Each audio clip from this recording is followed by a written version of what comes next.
Good morning बच्चों। आज हम लोग पढ़ेंगे एसिड बेस और salt. Acids bases and salts, ये टॉपिक क्लास 10th का है। अगर हम एसिड की बात करें, बेस की बात करें, सॉल्ट की बात करें, तो ये सारे के सारे टॉपिक आज हम लोग कवर करने वाले हैं। तो सबसे पहले, जैसा नाम आपने बहुत सुना होगा कि एसिड क्या होते हैं, बेसिस क्या होते हैं और सॉल्ट्स क्या होते हैं, तो सबसे पहला काम हम स्टार्ट करेंगे बच्चों एसिड्स। ठीक है ना। एसिड क्या होते हैं, तो अगर हम एसिड की बात करें तो देयर आर मेनी कंसेप्ट। जैसे अगर हम बात करें, आर्हेनियस कंसेप्ट होता है, लॉरी एंड ब्रॉन्सेट कंसेप्ट होता है एंड लेविस कंसेप्ट होता है। तो one by one we will discuss all the three one. Acid क्या होता है, सबसे पहले इसके कैरेक्टरिस्टिक्स की बात करेंगे। एसिड ऐसे सब्सटेंस होते हैं, एसिड सॉर इन टेस्ट, जो खट्टा होता है।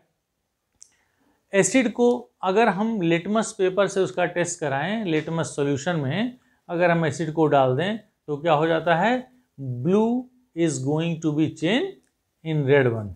यानी कि एसिड क्या करता है, ब्लू लिटमस को रेड में कन्वर्ट कर देता है। और ये सॉर टेस्ट का होता है, ये कोरोसिव नेचर का होता है। Corrosive nature in the sense कि अगर आप ये हाथ पे पड़ जाए तो आपके हाथ के स्किन को ये जला देगा, या किसी मेटल पे डाल दिया जाए तो इसके ऊपरी लेयर को क्या करेगा, कोरोड कर देगा। तो दीज आर द कैरेक्टरिस्टिक्स या प्रॉपर्टीज ऑफ द एसिड्स। अब हम इसी एसिड की बात करेंगे। सबसे पहला, अगर हम आर्हेनियस की बात करें, ठीक है, आर्हेनियस कंसेप्ट कहता है acids are the substances which when dissolve into water they produce H ion. Acid ऐसे सब्सटेंस होते हैं जिसको पानी में डिसॉल्व करने पर या डाल देने पर वह एच आयन प्रोड्यूस करते हैं। तो ये आर्हेनियस का कंसेप्ट हो गया। अगर हम कोई एसिड ले लिए, जैसे सपोज कर लो HCl। अब इसको जरा ध्यान से देखो बच्चों, HCl को हम क्या बोलेंगे, ये हाइड्रोक्लोरिक एसिड है कि हाइड्रोजन क्लोराइड गैस है। सी हियर, हाइड्रोजन क्लोराइड, अगर हम HCl की बात करें तो हाइड्रोजन क्लोराइड इज गैस। जब ये पानी में डिसॉल्व हो जाता है तो ये हाइड्रोक्लोरिक एसिड बनता है। और आपको पता है कि HCl हाईली सॉल्युबल होता है किसमें, वाटर में। तो अकॉर्डिंग टू आर्हेनियस कंसेप्ट ये HCl क्या हो गया, अगर हमने यहाँ एक्वस लिख दिया मतलब ये हाइड्रोक्लोरिक एसिड हो गया। तो हाइड्रोक्लोरिक एसिड क्या होगा, जब ये पानी में जाएगा, डिसॉल्व होगा, तो ये क्या देगा बच्चों, हाइड्रोजन आयन और क्लोराइड आयन देगा। अगर हम इसी क्रम में किसी दूसरे एसिड की बात करें, H2SO4 इन एक्वस फॉर्म, तो ये क्या देगा, H आयन देगा और सल्फेट आयन देता है। ठीक है, यहाँ आपने देखा 2H है तो आप इसको करेंगे 2H। तो हम ये देखें कि HCl गिव्स H आयन या H2SO4 gives H ion when it is dissolved into the water. तो एसिड का डेफिनेशन अकॉर्डिंग टू आर्हेनियस क्या हो गया, acids are the substances which when dissolve into the water they produce H ion. ठीक है, यहाँ मैं आपको एक चीज़ और बताऊंगा कि आगे चल करके आप लोग एक और रिएक्शन देख सकते हो। गौर से देखना बच्चों, ये H2SO4 है। अगर हम इसी H2SO4 की बात करें तो ये किसी किसी कंडीशन में क्या हो जाता है, ये रिवर्सिबल और ये इरिवर्सिबल। तो यहाँ ये कंडीशन देगा H आयन और प्लस बच्चों HSO4 आयन। ध्यान से देखना, जो मैं लिख रहा हूँ, एक में हमने लिखा H2SO4 और ये H आयन दे रहा है और सल्फेट आयन दे रहा है। This reaction is irreversible, this reaction is irreversible और this reaction is reversible in the nature. ठीक है, तो ये रिवर्सिबल और इरिवर्सिबल में क्या अंतर होगा कि H आयन और HSO4 आयन दे रहा है तो ये रिवर्सिबल होगा, hydrogen ion, hydrogen sulphate ion. अब इन दोनों में क्या अंतर हो सकता है, अब अंतर यही हो सकता है कि आप ये कह सकते हो कि this acts as a dilute acid and this acts as the, sit down, this acts as the concentrated acid.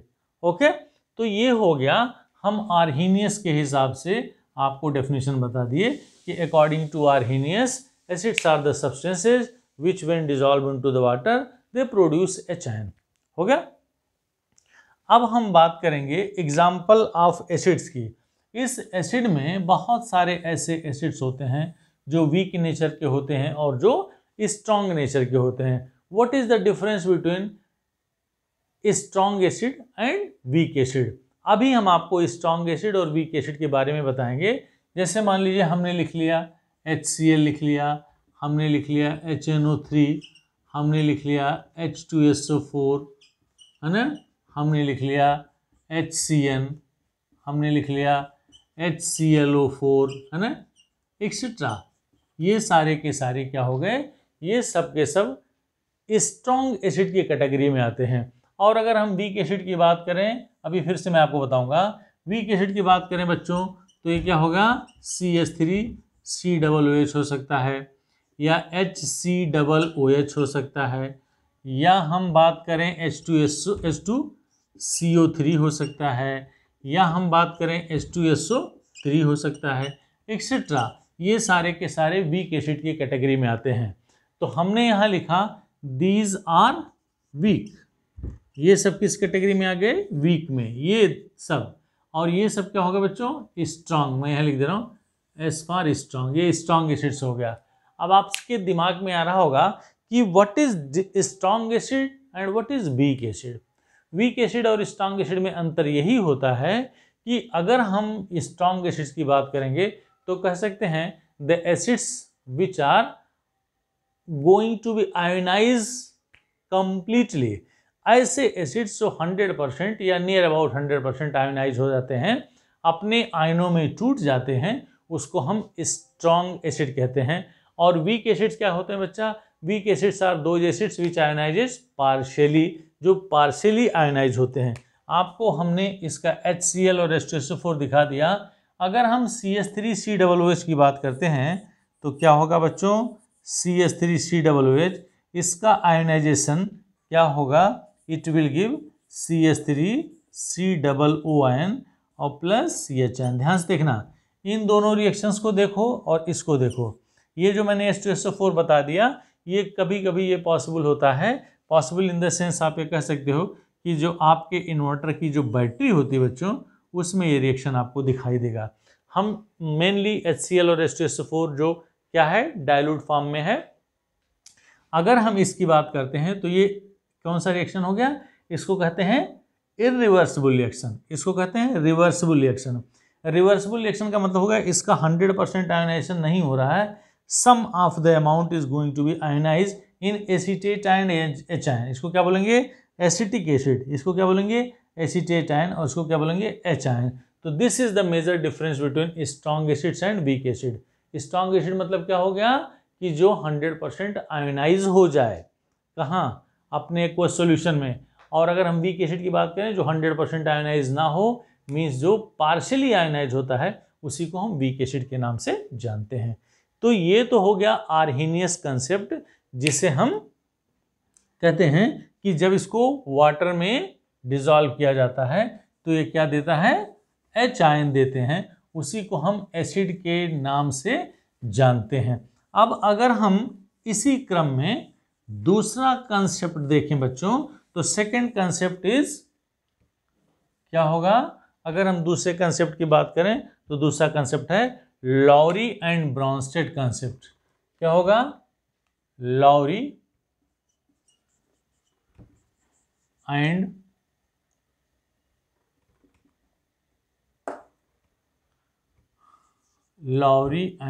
Brønsted.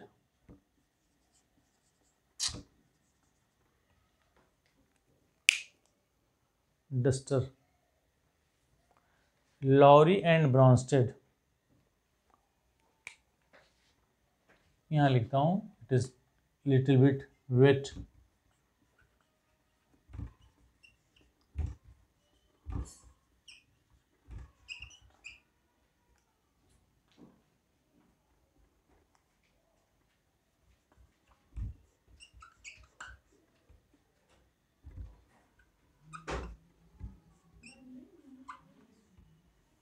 Lorry and Bronsted concept क्या होता है, अब हम इसके बारे में जानेंगे। ये सेकंड कंसेप्ट है। On the basis of this concept हम कह सकते हैं बच्चों, एसिड्स आर दो सब्सटेंसेज विच गिव्स प्रोटॉन। जो एच आयन देते हैं। हमें पता है कि प्रोटॉन को क्या बोलते हैं, एच आयन के नाम से जानते हैं। तो विच गिव्स प्रोटॉन। ठीक है, जैसे मान ली हमने एग्जाम्पल लिया, कुछ एग्जाम्पल्स ऐसे लेंगे। अभी थोड़ी देर पहले मैंने आपको बताया था कि HCl हो गया, H2SO4 हो गया, HNO3 हो गया, HCN हो गया, ये सारे के सारे एसिड्स कहलाते हैं। तो इस कंसेप्ट के हिसाब से हम क्या कहेंगे, जैसे मान ली हमने लिखा HCl हो गया बच्चों, ये HCl क्या है, एसिड है। कैसे हम प्रूव करेंगे, अगर HCl किससे रिएक्ट कर रहा है, H2O से रिएक्ट कर रहा है, तो जरा गौर से देखेंगे, ये जो HCl है जब पानी में डिजॉल्व होगा तो H आयन और Cl आयन में कन्वर्ट होगा, और यह अपना H आयन इस H2O को दे दिया। ध्यान से देखना, तो ये बना लिया हाइड्रोनियम आयन। क्या बनाया बच्चों, H3O आयन, और यहां से क्लोराइड आयन निकल गया। समझ में आ गया। तो इस कंडीशन में HCl is an acid on the basis of Lowry and Bronsted. ठीक है, तो इस तरह से हम इसको कहेंगे कि लॉरी एंड ब्रांस्टेड के हिसाब से ये क्या होगा, एसिड होगा। और अगर हम इसी क्रम में सपोज कर लिए, मान लीजिए हमने लिखा NH3, और अगर हमने इसका रिएक्शन वाटर से करा दिया, हालांकि ये बेस का डेफिनेशन हो जाएगा, तो यहाँ H2O क्या करेगा, अपना एक H आयन इसको अगर दे दे तो क्या बनाएगा बच्चों, अमोनियम आयन बनाएगा, NH4 आयन, और प्लस यहाँ क्या बच गया, OH आयन। अंडरस्टूड और नॉट। तो यहाँ से H2O ने अपना H आयन इसको दिया तो अमोनियम आयन बन गया, और यहाँ H2O क्या कर रहा है, एक H आयन इससे ले रहा है। तो ऑन दिस बेसिस हम इन दोनों को क्या कैटेगराइज कर सकते हैं, ये एसिड हो गया और ये क्या हो गया, बेस हो गया। किस कंसेप्ट पे बच्चों, लॉरी एंड ब्रांस्टेड कंसेप्ट पे ये एसिड और बेस का क्या हो गया, डेफिनेशन हो गया। तो फिर से मैं रिपीट करूंगा, ध्यान सुनना।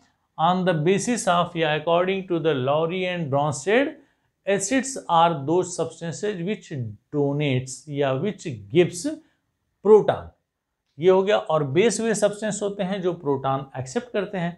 तो on the basis of this Lowry and Bronsted हम ये कह सकते हैं कि एसिड का क्या डेफिनेशन होगा और बेस का क्या डेफिनेशन होगा। अब हम बात करेंगे बच्चों नंबर तीसरा। अभी हम फिर एक कंपैरिजन करेंगे इसमें। नंबर तीसरा है लेविस कंसेप्ट। क्या होगा बच्चों, लेविस कंसेप्ट। तो हमने लेविस कंसेप्ट क्या होता है, on this basis acids are electron pair acceptors and bases are electron pair donor. Acids में हम इलेक्ट्रॉन पेयर एक्सेप्टर और डोनर, एसिड एंड बेस, अगर हम इसी में क्या कर दें, एसिड और बेस दोनों का एक साथ डेफिनेशन बताएं on the basis of the Lewis concept. तो आइए देखते हैं। एक एग्जांपल ले लो बच्चों BF3, और दूसरा एग्जांपल ले लो NH3। ठीक है, इन दोनों को अगर आप मिलाते हो तो ये जो कंपाउंड बनेगा वो इस तरह से बनेगा। देखो B के साथ BF3 दिखाई दे रहा है, B के साथ 3 फ्लोरीन नजर आ रहे हैं, और ये तीनों फ्लोरीन कैसे हैं, एक F यहाँ हो गया, दूसरा F यहाँ हो गया, और तीसरा F यहाँ हो गया। और अगर हम नाइट्रोजन की बात करें तो अमोनिया की बात करें तो इसमें ऐसे हो गया। इसके पास एक लोन पेयर ऑफ इलेक्ट्रॉन है ना, इसमें एक नाइट्रोजन के पास, अमोनिया में नाइट्रोजन के पास एक लोन पेयर ऑफ इलेक्ट्रॉन है, और यह लोन पेयर ऑफ इलेक्ट्रॉन बच्चों क्या करेगा, ये नाइट्रोजन इसको कोऑर्डिनेट कर रहा है, यानी कि इसको दे रहा है। तो इस कंडीशन में हमें एक क्या एडिशनल प्रोडक्ट मिला। तो इसी के बेस पे हमने ध्यान से देखा कि NH3 के पास एक पेयर ऑफ इलेक्ट्रॉन था, और वह पेयर ऑफ इलेक्ट्रॉन इसको दिया जा रहा है। तो दे कौन रहा है, ले कौन रहा है, अमोनिया दे रहा है और BF3 ले रहा है। तो this is the example of acid और this is the example of base. ये acid BF3 electron pair acceptor है और अमोनिया इलेक्ट्रॉन पेयर डोनर है। तो ऑन दिस बेसिस हम कह सकते हैं this is Lewis acid and this is Lewis base. हो गया। इस तरह से हमने कितने कंसेप्ट पढ़े बच्चों, 3 कंसेप्ट पढ़ा। सबसे पहले आर्हेनियस कंसेप्ट, फिर हमने पढ़ा लॉरी एंड ब्रॉन्स्टेड, और तीसरा हमने पढ़ा लेविस कंसेप्ट। फिर से तीनों को मैं बता रहा हूँ, रिवाइज कर रहा हूँ। आर्हीनियस कंसेप्ट के हिसाब से acids are the substances which when dissolve into the water they produce HN। अगर हम इसी के बेस पे बेस का डेफिनेशन कहें तो कह सकते हैं bases are the substances which when dissolve into the water they produce OH ion. OH ion मतलब या तो हम हाइड्रोक्साइड आयन बोले या हाइड्रोक्सिल आयन बोले। तो ये आर्हीनियस के बेस पे हो गया। नंबर सेकेंड, दूसरा वाला कंसेप्ट क्या था? Lowry and Bronsted. बच्चों, लॉरी और ब्रॉन्स्टेड के हिसाब से acids are the substances which क्या gives hydrogen ion means proton. और अगर हम इसी को बेस की बात करें, on the basis of the Lowry and Bronsted, base क्या होंगे? जो प्रोटॉन क्या करते हैं? एक्सेप्ट करते हैं, उसी को लॉरी और ब्रॉन्स्टेड के बेस पे हम बेस कहेंगे। नंबर तीसरा बच्चों, लेविस कंसेप्ट। लेविस कंसेप्ट में क्या होता है कि electron pair acceptors are known as the Lewis acid और electron pair donor are known as the Lewis base. तो ये एसिड और बेस का क्या हो गया बच्चों? डेफिनेशन हो गया। मैंने आपको बता दिया कि ये एसिड और बेस जो होते हैं वो स्ट्रॉन्ग नेचर के भी हो सकते हैं और वीक नेचर के भी हो सकते हैं। स्ट्रॉन्ग का मतलब होता है विच आयोनाइजेस कंप्लीटली और वीक का मतलब होता है विच आयोनाइजेस पार्शियली। तो ये सब तो किसके हो गए? ये यहाँ से अगर हम बात करें, इसको हम किस कैटेगरी में रखेंगे? स्ट्रॉन्ग। ये सारे के सारे स्ट्रॉन्ग एसिड हो गए और ये सारे के सारे वीक एसिड हो गए। इसी तरह से अगर हम बेस की बात करें, कौन एसिड कौन बेस? बेसिस में बच्चों NaOH जो एल्कली मेटल्स होते हैं उनके हाइड्रोक्साइड जो होते हैं वो क्या होते हैं? स्ट्रॉन्ग बेस होते हैं। ठीक है, जैसे NaOH हो गया और KOH हो गया, इनको हम एल्कली भी बोलते हैं। Alkali means the bases which are soluble into the water they are said to be the alkalis, यानी water soluble bases are known as the alkalis. तो ये बेस हो गया, किस कैटेगरी में आ गए? ये स्ट्रॉन्ग की कैटेगरी में आ गए। अगर हम वीक की बात करें तो वीक में जैसे मान लो हमने ले लिया बच्चों एल्यूमिनियम हाइड्रोक्साइड ले लिया, ठीक है। इसके अलावा कोई और ले लिया, जैसे सपोज ले लिए मैग्नीशियम हाइड्रोक्साइड ले लिया। ये सारे के सारे किस कैटेगरी में आ गए? वीक कैटेगरी में आ गए। तो अब फिर से मैं बताऊंगा कि वीक और स्ट्रॉन्ग में क्या अंतर होता है। इसका 100% आयोनाइजेशन हो जाता है, इसका 100% आयोनाइजेशन होता है। तो यहाँ से क्या करेंगे, अगर हम सोडियम हाइड्रोक्साइड का आयोनाइजेशन कराते हैं तो क्या होगा? सोडियम आयन और हाइड्रोक्साइड आयन मिलेगा। तो ये OH दे रहा है, इसलिए क्या कहलाएगा? बेस कहलाएगा। ठीक है, तो एसिड बेस और एसिड और बेस का कंसेप्ट हमने 3 कंसेप्ट के हिसाब से जाना। सबसे पहले क्या था? Arrhenius concept. दूसरा हमने जाना लॉरी एंड ब्रॉन्स्टेड कंसेप्ट और तीसरा हमने जाना बच्चों क्या? Lewis concept. ठीक है, अब हम बात करेंगे सॉल्ट की, लेकिन सॉल्ट पढ़ने से पहले हम आपको कॉन्जुगेट एसिड और कॉन्जुगेट बेस की बात करते हैं। क्या बात करेंगे? कॉन्जुगेट एसिड और बेस का जो पेयर होता है, क्या होता है? कॉन्जुगेट एसिड्स, ध्यान सुनना, एंड बेसिस। एक लाइन का डेफिनेशन है, इसको दिमाग में पूरी लाइफ के लिए रख लो। कॉन्जुगेट एसिड्स और कॉन्जुगेट बेस का जो पेयर होता है वो क्या होता है। एक एग्जांपल देखो, जैसे मान लो हमने लिख लिया HCl। ठीक है बच्चों, ये HCl है। अगर मैं आपसे पूछूं कि HCl क्या है तो आप कहोगे it is acid, it is an acid. क्यों एसिड होगा? क्योंकि जब पानी में डिजॉल्व करेंगे तो H आयन देगा और Cl आयन देगा। ओके, तो HCl इज एन एसिड। जब इसका आयोनाइजेशन हुआ, आयोनाइजेशन कब होगा? जब ये एक्वस फॉर्म में होगा। तो क्या दिया बच्चों? यह H आयन दिया और क्लोराइड आयन दिया। गौर से सुनना, दिस HCl इज एसिड हो गया। और इसने जब एक H आयन दे दिया तो जो दूसरा पार्ट बचा, जिसे हम निगेटिव आयन बोलते हैं या एनायन बोलते हैं, इसी को बोलते हैं कॉन्जुगेट बेस। दिमाग में रख लो बच्चों, क्या हो गया? Conjugate base. किसका कॉन्जुगेट बेस होगा? किससे बन रहा है? एसिड से, HCl से। तो हम कह सकते हैं chloride ion is the conjugate base of HCl। समझ में आ रहा है? जब हम किसी सब्सटेंस में एच आयन निकाल देते हैं तो जो निगेटिव पार्ट बचता है, जो एनायन बचता है, उसी को हम कॉन्जुगेट बेस कहते हैं। अब आपको अगर कोई एग्जाम्पल दिया रहे तो उस एग्जाम्पल में कॉन्जुगेट एसिड और कॉन्जुगेट बेस को हम क्या करेंगे, कैसे पहचानेंगे कि इसका कॉन्जुगेट एसिड क्या हो सकता है और इसका कॉन्जुगेट बेस क्या हो सकता है।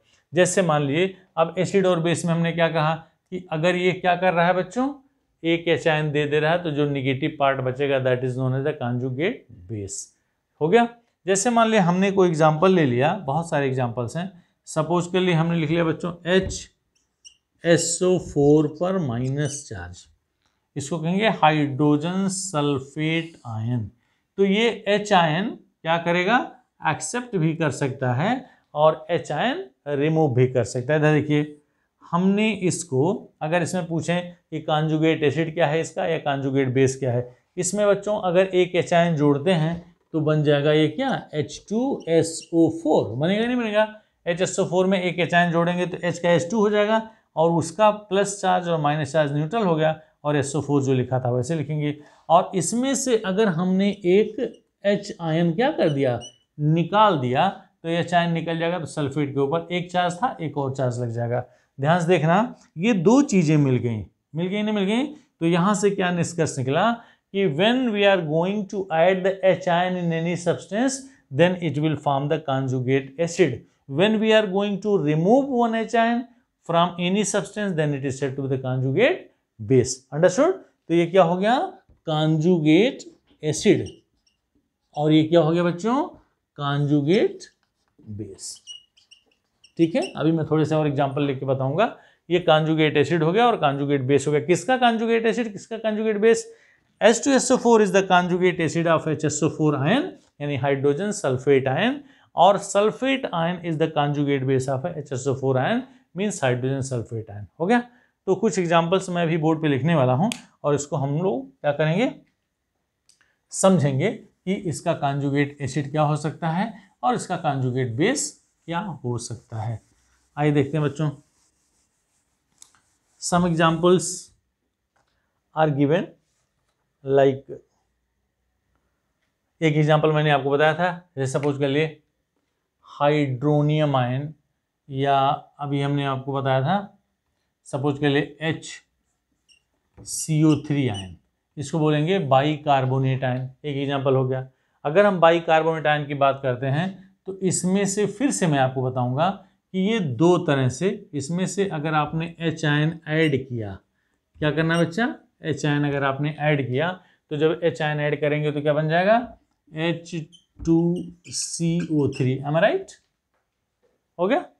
और अगर हमने इसमें से H आयन निकाल दिया, अगर हमने से H आयन निकाल दिया तो H निकल गया, CO3 बचेगा। लेकिन जब H आयन निकलेगा तो एक और इसके ऊपर निगेटिव चार्ज आ जाएगा, तो that is known as the CO3। जो पहला एग्जांपल बताया था उसी की बेस पे ये भी हमने बता दिया। ध्यान से देखेंगे तो H2CO3 is the conjugate acid of HCO4 यानी बाई कार्बोनेट आयन, और CO3 यानी carbonate ion is the conjugate क्या, बेस ऑफ HCO3 यानी हाइड्रोजन कार्बोनेट आयन। ठीक है, तो ये हो गया बच्चों कॉन्जुगेट एसिड और conjugate base. I hope your understanding. ठीक है, अब लास्ट टॉपिक जो बचा है जिसे हम आज की क्लास में, जिसे हम सॉल्ट कहेंगे। तो सॉल्ट क्या होता है, आइए देखते हैं। Salts are the substances which are formed by the combination of acid and base, जिसे हम न्यूट्रलाइजेशन रिएक्शन भी कहते हैं। तो अगर हम न्यूट्रलाइजेशन रिएक्शन की बात करते हैं तो कहेंगे the reactions in which acid and base both are going to combine to form salts along with water. आइए देखते हैं। सपोज के लिए हमने HCl ले लिया और हमने NaOH ले लिया। देखो बच्चों, ये किस फॉर्म में रहेगा, एक्वस फॉर्म में। ये किस फॉर्म में रहेगा, एक्वस फॉर्म में। ये दोनों आपस में जब मिलेंगे तो क्या होगा, ये सोडियम क्लोराइड और प्लस वाटर। ठीक है, यहाँ कुछ एनर्जी भी मिलती है और इस एनर्जी को हम हीट ऑफ न्यूट्रलाइजेशन कहते हैं। तो एसिड और बेस के मिलने से जो सब्सटेंस बनता है, जो न्यूट्रल सब्सटेंस बनता है, उसी को हम क्या बोलते हैं, सॉल्ट बोलेंगे। तो salts are the substances which are formed by the combination of acid and bases, ठीक है। और this reaction is known as the neutralization reaction। एक चीज़ और मैं आपको बताऊंगा, ये जो एनर्जी निकलती है इस एनर्जी को कहते हैं हीट ऑफ न्यूट्रलाइजेशन। इसकी वैल्यू लगभग हमेशा 13.7 किलो कैलोरी के बराबर होती है। मतलब ये इसका हीट ऑफ न्यूट्रलाइजेशन हमेशा सेम होता है। कभी कभी क्वेश्चन पूछता है कि why the heat of neutralization is almost same for every salts, for the formation of every salts या in every neutralization reaction why the heat of, क्या बोलेंगे इसको, न्यूट्रलाइजेशन इज ऑलमोस्ट सेम। तो उसका कारण है डिफरेंट रिएक्शंस में बेटा साल्ट अलग अलग बनेंगे, लेकिन सभी रिएक्शन में वाटर मॉलिक्यूल बन रहा है। तो दैट्स व्हाई वी कैन से क्या कि it is due to the formation of the water molecule. इसीलिए हम कह सकते हैं कि जो हीट ऑफ न्यूट्रलाइजेशन होगा वो फिक्स होता है, ठीक है। अब हम साल्ट्स के बारे में कुछ एग्जाम्पल्स आपको बताने वाले हैं, इसको दिमाग में रखो। साल्ट कितने तरह के हो सकते हैं इनके बारे में हम डिस्कस करेंगे। सबसे पहले होगा एसिडिक साल्ट, ठीक है। दूसरा हो सकता है बेसिक साल्ट, तीसरा हो सकता है न्यूट्रल साल्ट, ठीक है। And after that acidic salt, basic salt, neutral salt, mixed salt,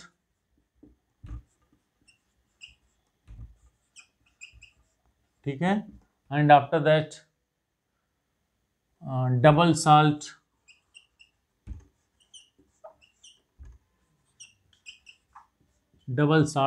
and after that complex salt.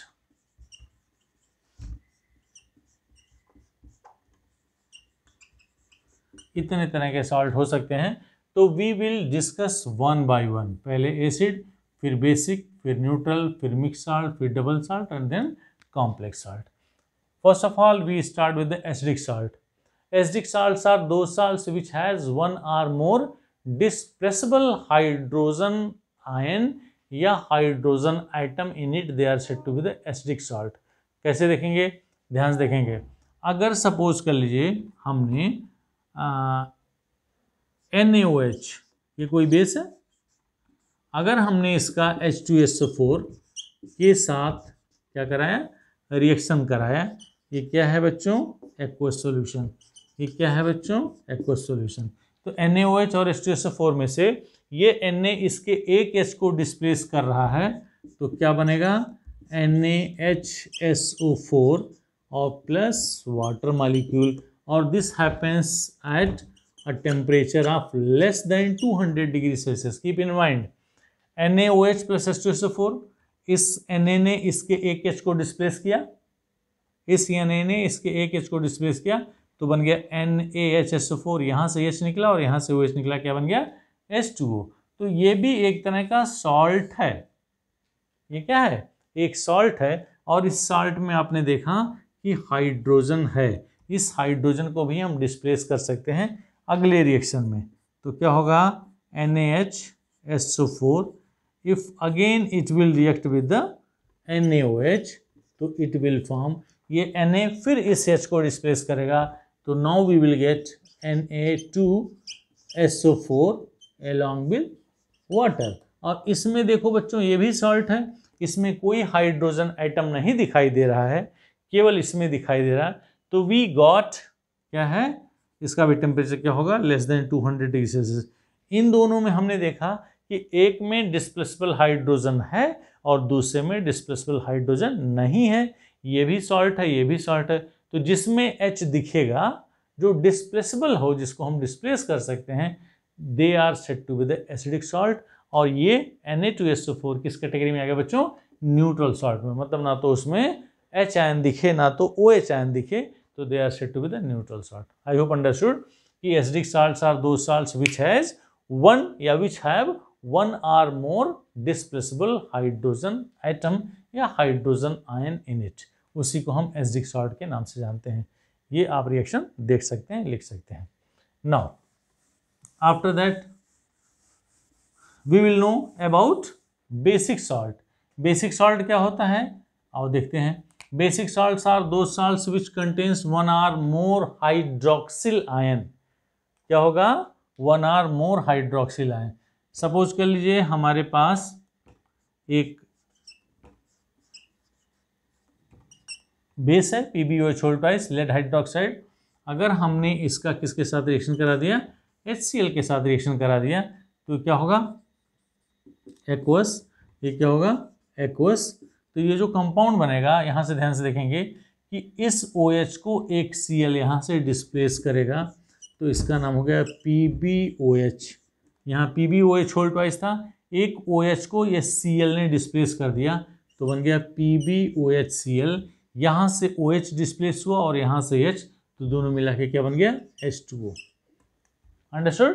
तो ये जो साल्ट हो गया, ये भी साल्ट है बच्चा, इस साल्ट को हम बेसिक साल्ट कहेंगे। क्यों? क्योंकि इसमें एक OH है जो डिस्प्लेसेबल है।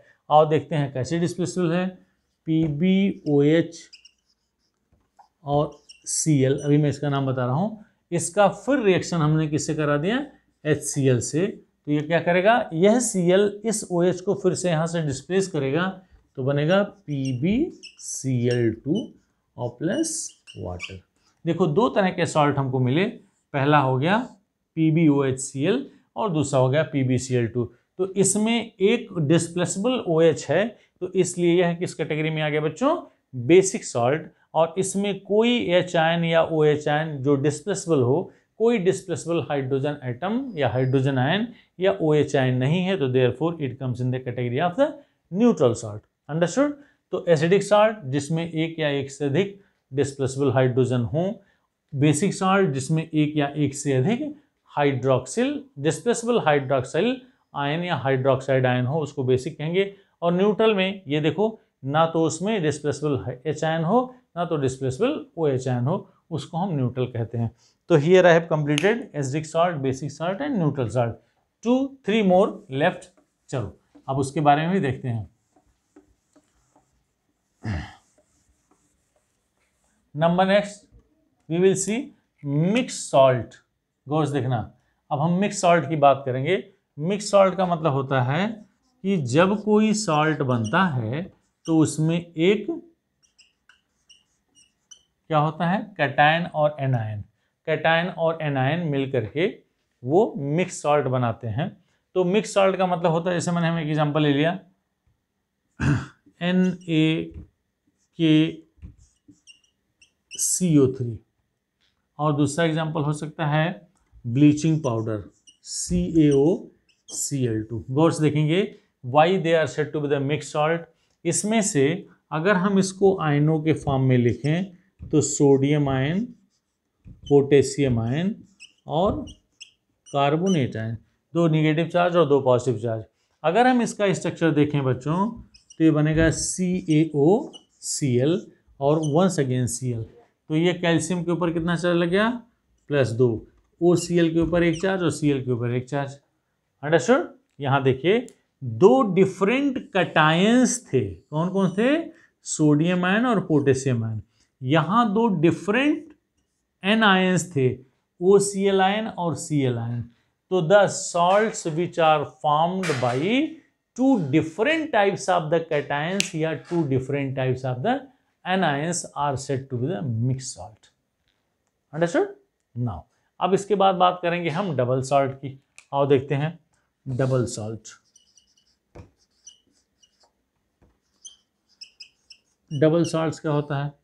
डबल सॉल्ट का मतलब होता है कि दो सॉल्ट जब आपस में मिला दिए जाते हैं एक्वस सॉल्यूशन में, और उनका जब क्रिस्टलाइजेशन होता है तो क्रिस्टल्स जो प्राप्त होते हैं उसको हम डबल सॉल्ट बोलते हैं। जैसे आपका एग्जांपल हो गया एलम, जिसे हम फिटकिरी कहते हैं, ठीक है ना। माइक्रोकॉस्मिक सॉल्ट भी इसका एग्जांपल हो सकता है, मोर सॉल्ट भी इसका एग्जांपल हो सकता है। आइए देखते हैं कैसे डबल सॉल्ट। हमने ले लिया K2SO4, हमने ले लिया Al2SO4 होल थ्राइस, ठीक है बच्चों, ये Al2SO4 whole thrice aluminium sulphate बोलते हैं, और हमने इसको पानी में मिला दिया। कितना पानी है? 24 वाटर, ठीक है बच्चों। हमने पोटेशियम सल्फेट लिया, एल्यूमिनियम सल्फेट लिया, एक बीकर में लेकर के इसको मिला दिया और मिला करके हमने इसको हीट करा। हीट करने पे वाटर मॉलिक्यूल क्या हो गया, उड़ गया। वाटर मॉलिक्यूल जब उड़ जाएगा तो वह जब कंसंट्रेटेड सॉल्यूशन बन जाएगा तो let it cool for few minutes, उसको ठंडा छोड़ दीजिए। जब ये क्रिस्टल्स बनेंगे तो क्रिस्टल्स किस फॉर्म में बनेंगे, ये बनेगा K2SO4 dot Al2 SO4 whole thrice dot 24H2O। ठीक है, इसका क्या नाम होगा, this is known as alum. इसे हम फिटकरी भी बोलते हैं। ये किसका फार्मूला हो गया, एलम का फार्मूला हो गया। इसमें आपने क्या देखा, दो तरह के सॉल्ट दिखाई दे रहे हैं। कौन कौन से, एक है पोटेशियम सल्फेट और दूसरा है एल्यूमिनियम सल्फेट। तो therefore its chemical name is also known as a potassium aluminium sulphate. तो ये किस कैटेगरी में आ गया बच्चों, डबल साल्ट की कैटेगरी में आ गया। ठीक है, तो डबल साल्ट ऐसे साल्ट होते हैं जिसमें दो साल्ट को आपस में मिला करके जब उनके क्रिस्टल्स प्राप्त किए जाएं आफ्टर क्रिस्टलाइजेशन, तो the salt obtained is known as the double salt. Example you can write. Now the last one, but not the least, next one, complex salt. I am going to rub this. Complex salt. ठीक है, complex salt क्या होता है, ऐसे salt जिसमें complex ion होते हों उसी को कॉम्प्लेक्स सॉल्ट बोलते हैं। जैसे मान लीजिए हमने लिखा K4FeCN6 पोटेशियम हेक्सासाइनोफेरेट सेकेंड इसका नाम है। जब इसका आयोनाइजेशन हो रहा है बच्चों, तो आयोनाइजेशन पे क्या देगा, एक तो देगा पोटेशियम आयन और दूसरा होगा फेरोसाइनेट आयन। देखो यहाँ 4 पोटेशियम था तो हमने 4 पोटेशियम यानी 4 पोटेशियम आयन, तो इसके ऊपर जो चार्ज लगेगा वो 4 निगेटिव आयन हो गया। और दूसरा एग्जांपल हम ले सकते हैं, जैसे मान लीजिए हमने लिया CuNH3 होल 4 SO4, यहाँ 4 करें और इसका जब आयोनाइजेशन होता है तो क्या देगा बच्चों, CuNH3 होल 4 और प्लस चार्ज मैं बताऊंगा अभी क्या लगेगा, प्लस SO4। SO4 पर कितना चार्ज होता है बच्चों, -2 चार्ज होता है, तो इस पर क्या लगेगा, +2 चार्ज लगेगा। हो गया। तो कॉम्प्लेक्स सॉल्ट क्या होते हैं, complex salts are two salts which contain complex ion in it. ये देखो बच्चों, इसमें कॉम्प्लेक्स एनायन है इस सॉल्ट में, इस सॉल्ट में कॉम्प्लेक्स एनायन है, और जो नीचे वाला सॉल्ट है इसको हम बोलते हैं कॉम्प्लेक्स कैटायन। इसका क्या नाम होगा, पोटेशियम हेक्सासाइनोफेरेट सेकेंड। ये कौन सी भाषा में इसका नाम मैं बता रहा हूँ, ये IUPAC नॉमेनक्लेचर है ऑफ ऑर्गेनिक कंपाउंड्स, और इसका नाम होगा टेट्राएमीन कॉपर सेकेंड सल्फेट। ठीक है, तो दो तरह से हमने जब इसका आयनेशन किया तो इसमें 4K आयन और प्लस ये बना, इसमें ये बना और ये बना। तो इसमें ये जो कैटायन है वो कॉम्प्लेक्स है, इसमें जो कैटायन है वो कॉम्प्लेक्स है। कॉम्प्लेक्स आयंस का क्या मतलब होता है ये भी जरा देखेंगे। इसमें दो तरह के आयंस आपको दिखाई दे रहे हैं, आयरन और CN। आयरन और CN जब इसको आप केमिकल टेस्ट करोगे तो they will not give the characteristic test of iron and CN ion, मतलब साइनाइड आयन और फेरस आयन दोनों का ये अलग अलग टेस्ट नहीं देंगे। यहाँ लिखा है CuNH3 होल 4, ये कॉपर आयन और अमोनिया का अलग अलग टेस्ट नहीं देंगे। इसका मतलब ये हो गया कि they are said to be the complex ions. तो हमें कह सकते हैं complex salts are two salts which contains either complex cations या कॉम्प्लेक्स एनायंस, तो इसी को हम कॉम्प्लेक्स सॉल्ट बोलते हैं। तो इट इज़ ऑल अबाउट बच्चों एसिड्स, बेसिस एंड सॉल्ट।